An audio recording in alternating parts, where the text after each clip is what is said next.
Hi folks, Ryan Honeyman here from Lift Economy. Many folks have come to us over the last 10 years and asked, how do I get more involved in creating an economy that works for the benefit of all life? They also ask, what skills and experiences do I need to help make this transition? So 3 years ago, we created something called the Next Economy MBA to help address this and similar questions. Lift Economy's Next Economy MBA is an online course that's designed for entrepreneurs, aspiring entrepreneurs, students, recent graduates, employees, and folks who want to learn more about transformational Next Economy strategies and businesses. Join the growing alumni network of nearly 250 alumni who've gone through this program and learned essential skills and hopefully built lifelong relationships for catalyzing businesses in the emergent and regenerative economy. So we encourage you to check out our course. You can go to lifteconomy.com/MBA. The next course, Cohort 7, starts on September 21st, 2021. So once again, go to www.lifteconomy.com/MBA. And now, on with the show.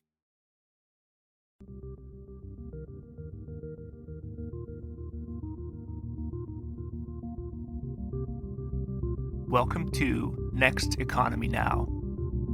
The goal of this podcast series is to highlight the leaders who are taking a regenerative, bioregional, equitable, democratic, racially just, and whole systems approach to creating the new economy. Modou, thank you so much for joining us on Next Economy Now. Welcome. We'd love for you to start and just share with our listeners your background, who you are, and what you do. Oh, thank you for having me. I'm so excited to be with you. My name is Modou Sowe from the Gambia. I'm the National Youth Coordinator of the National Coordinating Organization for Farmer Associations in the Gambia. And I'm also the Secretary General of the National Livestock Owners Association of the Gambia. You will see I'm working with a lot of farmers in the country throughout the country. That is because of my background. I was born to a farming community. Both my parents were both livestock farmers and crop farmers. And from there, I was lucky to be one of the people who are lucky in Africa to be educated and go to school when you are from a farming community. Upon completion of my education in 2004, I came back home just to find that livestock theft was affecting almost all the farmers of my area. And most of them were discouraged and some of them were deciding to sell their livestock away. So I have to talk to my fellow youths. That's how we started the work. When I talked to the youths, we organized ourselves. We started fighting against livestock theft to make sure that it is eradicated out of the community, out of the society. So that's how we started the work. And we formed a small community-based organization that develops to be the National Livestock Owners Association today in the Gambia. From a small community-based to a national organization, we are covering nationwide. And in 2015, I was also selected or appointed to be the National Youth Coordinator of the National Coordinating Organization of all farmer associations responsible for youth development in agriculture. And in that activity, I was nominated to participate in the US with the McCain Institute for International Leadership program that brought me to US to train me in leadership, more so specialized in crop production, that is in agriculture. But to my surprise, it became a discovery for me to discover no-till organic farming in the US, which is yet to be introduced in the Gambia. And I believe it's the perfect concept of farming that we can introduce in the Gambia for development. Right. So that's me. Wonderful. So you are a farmer, you're an educator, you're a network weaver, community builder. Right. And for our listeners who may not be familiar with the Gambia, could you just share a little bit about some context? What are some of the critical issues that all your work is supporting and helping? The Gambia is the smallest country on mainland Africa, and it's also regarded as one of the poorest countries in Africa. So it has a population of 1.8 million.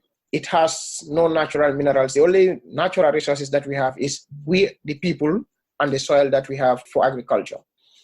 When you look at our agriculture, it employs almost over 70% of the population.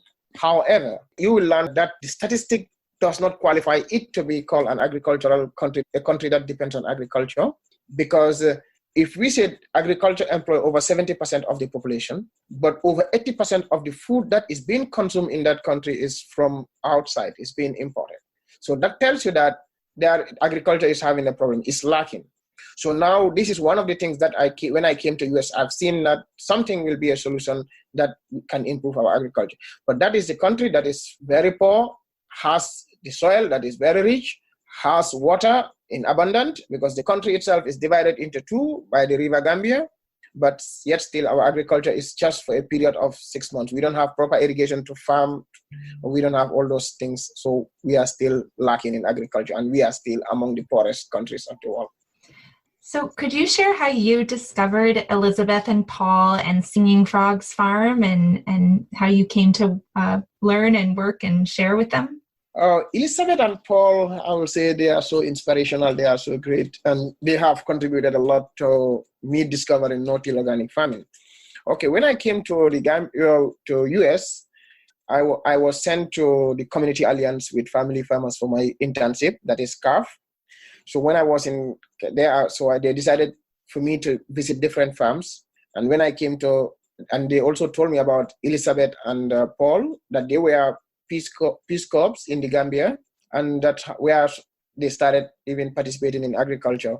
So I was told to go and visit them. Once I visited them, I saw the farming system that they have. That's the time I realized that this is the perfect solution for the Gambia. Because our farmers are poor, they cannot afford those heavy equipments to mechanize our agricultural system. But with no-till, with Elizabeth and Paul, I was able to know and realize that this is the type of farming that we can afford in the Gambia, and it is very profitable. So they were also people who were guiding me throughout the process, teaching me, showing me what to do, and giving me advice on that type of farming, which is a perfect farming system for my country. Could you talk a little bit about climate? I know it's on everyone's minds, and certainly what I've been learning are that frontline communities are going to be the ones most affected by the poor communities are going to be most affected by the effects of climate change. And so could you talk about how you've been thinking around the relationship of no-till farming and agriculture and climate change? Okay, climate change will affect the Gambia, I can say, because the Gambia is very close to the Sahara deserts. And one part of the Gambia is almost turned into a desert because of climate change is affecting us a little bit. We are having more shorter rains than before. Previously, Gambia used to have almost 5 to 6 months rain, but now you see certain parts of the Gambia is almost having 3 months rain or less 4 months rain. So that tells you Elizabeth and Paul, where they were in the Nyomis, now farmers have even started introducing new concept of farming whereby they will grow grains before it rains, so that before end of the rains, at least their grains has grown and they can harvest in the rains. So climate change will affect these farmers. But with no-till farming, where they will have the resistance system built, they will have their well, and they will be farming not only within those 5 or 6 months, but they will be farming all year round. So this is one thing that we want to introduce, that whereby instead of allowing the farmers to farm for only this rainy season, what we call the rainy season during the rains, which is 3 to 4 months, now they'll be farming with this concept of farming, they'll be farming all year round. And it is a way of having resistance for climate change. But if not, it will be worse in the Gambia, because we are already not feeding ourselves. But with the little we are having, if we don't have enough rains, we are going to face the worst in the world. So that is one thing. Thank you for that. So a lot of people I know have written about this. David Montgomery, Growing a Revolution. There's lots of resources. But for our listeners who haven't maybe come across no-till farming, could you just explain what that means and why you're so inspired about it? I'm so inspired by no-till farming because it is like mimicking the modern nature. In no-till farming, you are trying to avoid you are trying to avoid disturbing the soil, leaving it in its natural form and making so that it's developed to enrich itself, and you add organic compost and you keep on adding things so that you don't disturb the soil, and you will allow microorganisms to grow, and that will support aeration of the crops, and the crops will grow fast and they will have the more organic compost, and also you control the carbon system and you allow more nitrogen. And this is what will help you to make sure that your farming system develops, because this is what crops need to grow. You make your compost, add it to the soil, you don't allow other weeds to grow, And those weeds can be useful, because how will they be useful? You even use them, some of them, as compost again to bring them back to the soil. So it's a system of farming whereby you don't need those heavy equipments to till the soil, because that is what is disturbing us in Africa. When you look at average Gambians, when you ask us, what is your farming system? We cannot tell you. We don't know whether we are doing organic or inorganic. We are like, whatever we have goes in the farm. So we cannot tell you. But now with the concept of farming, that will give us direction. It is trying to develop our soil, and it is good for the climate. It is very climate smart, because with no-till farming, you are not adding chemicals to the soil. You are not exposing the soil, and you are enriching the soil. So this tells you that it is a good concept of farming that is trying to preserve our environment, our climate, makes it better. And even water, in terms of water, it is very effective in water, because at times you water for 1 week, you water for 1 day, you will not water for 1 week. This is good, because it is trying to, at least water content of the soil is maintained. It keeps the water moist, and the plants will survive on that. So it is very good, and it is climate smart. It is good for the soil. It is good for microorganisms. It is good for the air. It is good for insects around. It's a perfect way of farming. So it's good for us. What inspired me most, because one thing that we need to do in farming is our environment is what we need to consider. We feed the people, but we feed them proper products, and we also take care of the environment that we should live on. Right, because so many of us are accustomed to the historical practice of tilling the soil, which we know we've lost a substantial amount, 133 billion tons of carbon from our soils by doing that. And to reverse that seems daunting. I'm curious if you could share some stories of how farmers that you've been in contact with in the Gambia are excited about the prospect of no-till farmings, or even are there some barriers that you're noticing for uptake of these practices? Yes, almost all the farmers that I'm talking to about it, people want to see the concept being implemented. That is one thing. Because talking to them about, when you tell them about the concept, they appreciate the concept. But now, how will you bring the concept to them? They want to see it being practiced. So this will tell them that they will have direct hands-on learning. They will learn the concept, because they want to see it being practicalized. That is what they are waiting for. But they are excited to see this concept coming to the Gambia. They are very much willing to accept the concept, if at all. But they need to see it being practicalized and make their comparisons at the beginning, which is also a challenge for me, because it's a new concept. It's not in their culture. They didn't know it before. So introducing something new is always having its own disadvantages to people, because it will take time before they adopt it, and it will take time before they understand it. So that is also a challenge. But that is what I'm expecting. And I expect that, I know that once they have seen the concept, they will adopt the concept, and it will be conceptualized throughout the country. So could you share with our listeners, bring them into this vision of the farm that you're about to create to help do that education? Okay, what the plan here now is, I want to establish the first ever no-till organic farm in the Gambia. That will act as a farm academy. It will be like a demonstration and training center for the youth farmers, because mostly youths are my target, although we can have the elderly people inside the farm, because they can also be a source of attracting more youths, because youths also want to see something going around. So you having youth farmers, train them on no-till organic farming, and when we establish that farm academy, it will be training youths, and the farm will be sustainable in a sense that the produce will be used as reinvestments. They will be selling it, and we have a long value chain. When we have the produce, when we are not selling the produce directly, we are giving it to youth farmers again, who will also be selling that to have their income, and the proceeds will come back to the farm and will be reinvested to train more youths on the farm. So the farm is going to be profit, but also the proceeds from the farm will be used to train more farmers and maintain the farm and its operations. So we want to establish the first ever no-till organic farm academy that will train, support, and motivate youth farmers to participate in the agricultural value chain for economic development, food security, and employment opportunities throughout the country. Wonderful. So grateful that you're doing this work, and we definitely wish you all the best.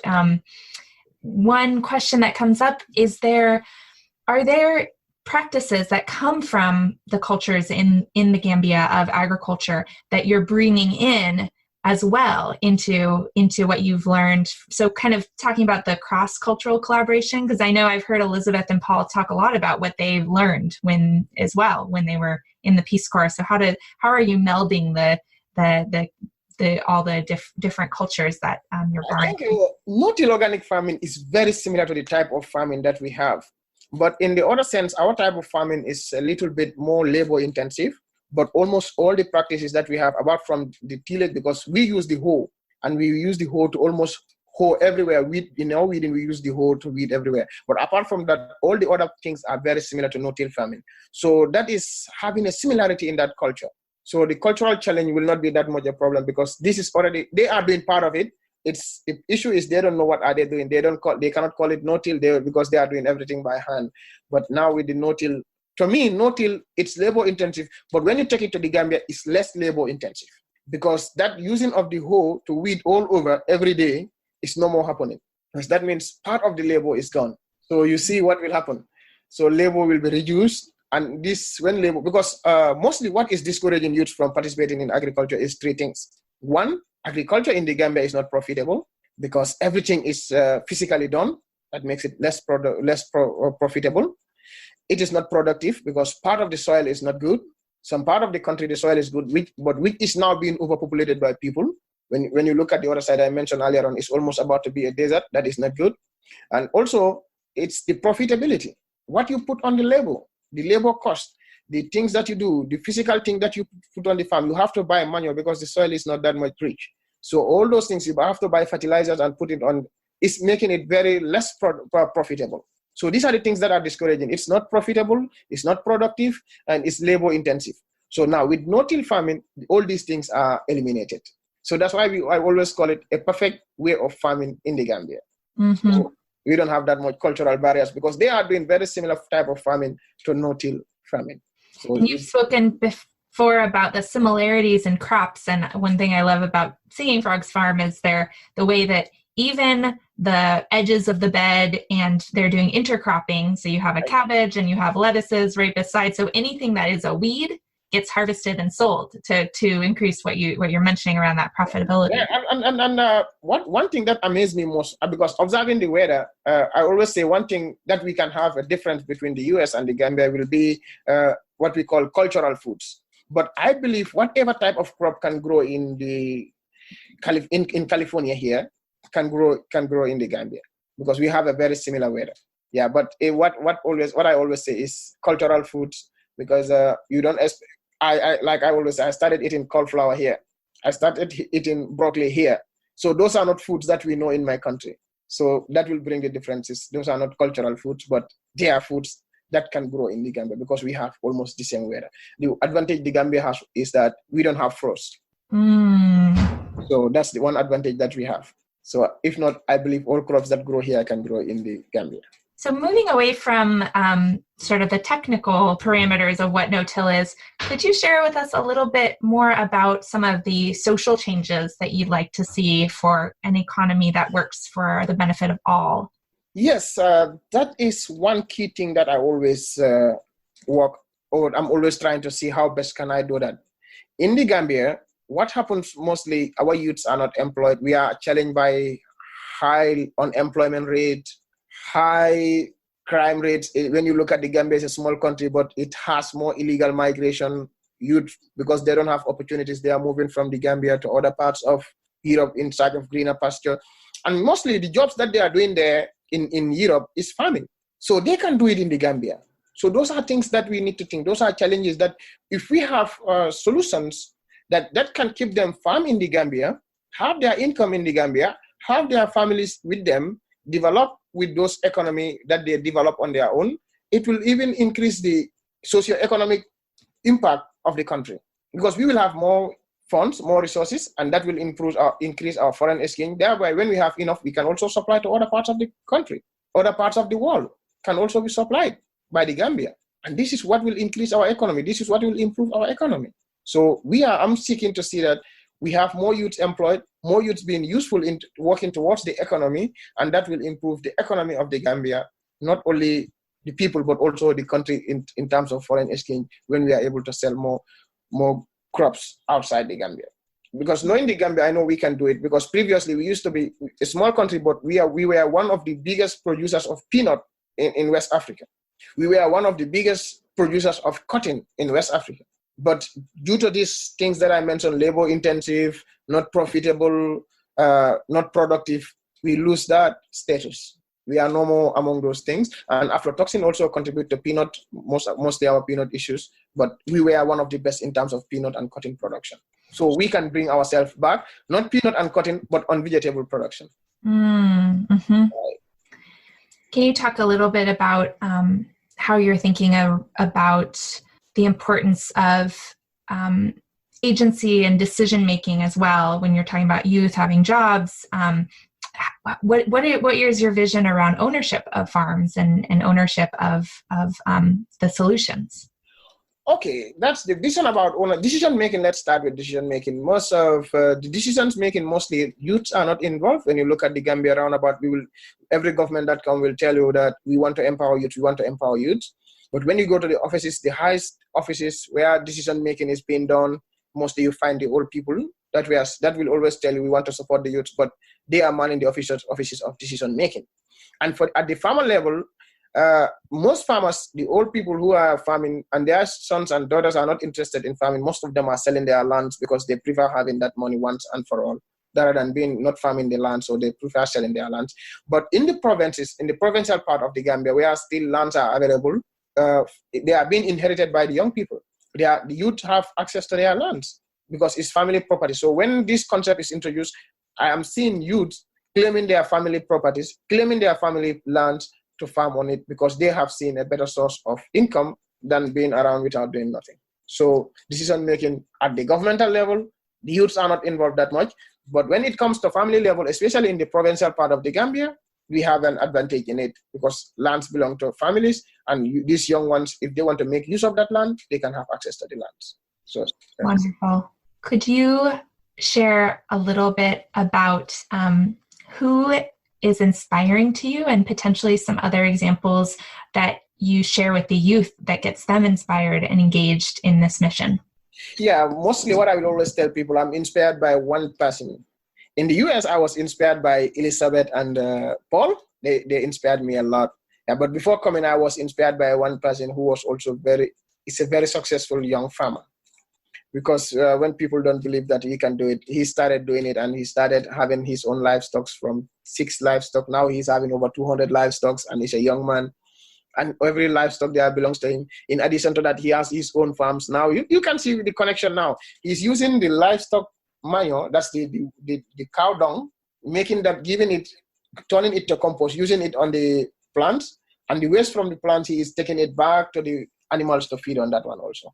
So he has that cycle, and when he sells, the remains will be going to the animals. The animal waste will be coming to the plant as compost. So he has that cycle. He inspired me in his farming system. But he also don't know anything about no-till farming. So he is doing everything physical. So this one is a perfect concept for him that he inspired me a lot in his work. And what is his name? He is, we call him always Suleiman Buj. He's a great farmer. Wonderful. Right. Well, I'm curious if there are ways, we always like to ask our guests on this podcast, how can we support you? How can our listeners support your work? What do you need right now to help you grow your initiative? Right now I have a GoFundMe account that we established that I will need support from individuals to work to see how best can I establish this farm academy, because one of my biggest challenges will be on finances, because it's like coming up with a new concept that nobody knows about. Nobody will listen to you easily. And you cannot also tell farmers, do this, do this, do this. They will not understand what you are talking about. They have to see it being practicalized. So the concept is now I want to establish a farm whereby the farmers will see what I'm doing and they will learn from that and that they will use. So I've established a GoFundMe account that I will be searching for kindness to see how best can I be supported in that to establish this farm and make sure it started operations in the Gambia. And that is a way of supporting this country's youths to be something useful for the country. So I'm seeking for that support from every individual. Or if others will seek, not even also for the GoFundMe, others want to send you something in private, still open for it. And foundations and philanthropists also seeking for their support to see that this farm is established. Wonderful. Well, thank you so much for joining us today. And I'm curious if there are any final thoughts that you'd like to share with our listeners from all that you've learned from living and farming in the U.S. Any any final words or things that you've learned? I'm very grateful to farmers around the US because I learn a lot from the farmers, and I'm like singing frog farms. I learn a lot from them. I think people were very resourceful to me. Each farm from here, I visited almost all the areas of California, going from one farm to the other, learning from one farmer to the other. And I'm also thankful to the UC Davis Horticultural Lab, because they also give me innovative ideas that can help and support the women of my country in terms of preservation to prevent post-harvest loss. So they are very resourceful to me during my training. Community Alliance with Family Farmers, that's where I did my internship. It's because of them I was able to have access to all these farmers. So I'm thankful to them. And I'm also thankful to you, because with what happened, just within the blink of an eye, you also want to have me on your platform, and I appreciate being on your platform. I'm so happy to be with you people. Well, we're so grateful for the cultural shifts that you're catalyzing, and the support and the inspiration and the infrastructure that you're building to provide food and jobs and biodiversity and ecosystem services in a completely different way. We think that what you're doing is critical, foundational for an economy that works for the benefit of all life. And we couldn't be more honored to have you on the podcast. Thank you. I'm so grateful to be on the podcast. Well, good luck. Warmest wishes for your work, for your farm, for your fundraising, and we'll be sure to keep tabs on how it goes. And when do you travel back to the Gambia? I'll be going back to the Gambia in the next 2 weeks. Wonderful. So work starts in the next 2 weeks. Safe travels, and thank you so much. Keep in touch. Next Economy Now is a production of Lift Economy. To listen to all of our episodes, go to lifteconomy.com/podcast. That's LIFT economy.com/podcast. You can also sign up for our monthly newsletter at lifteconomy.com/newsletter. Please also rate and review our podcast on iTunes, Spotify, Stitcher, or wherever you get your podcasts. Thanks for listening.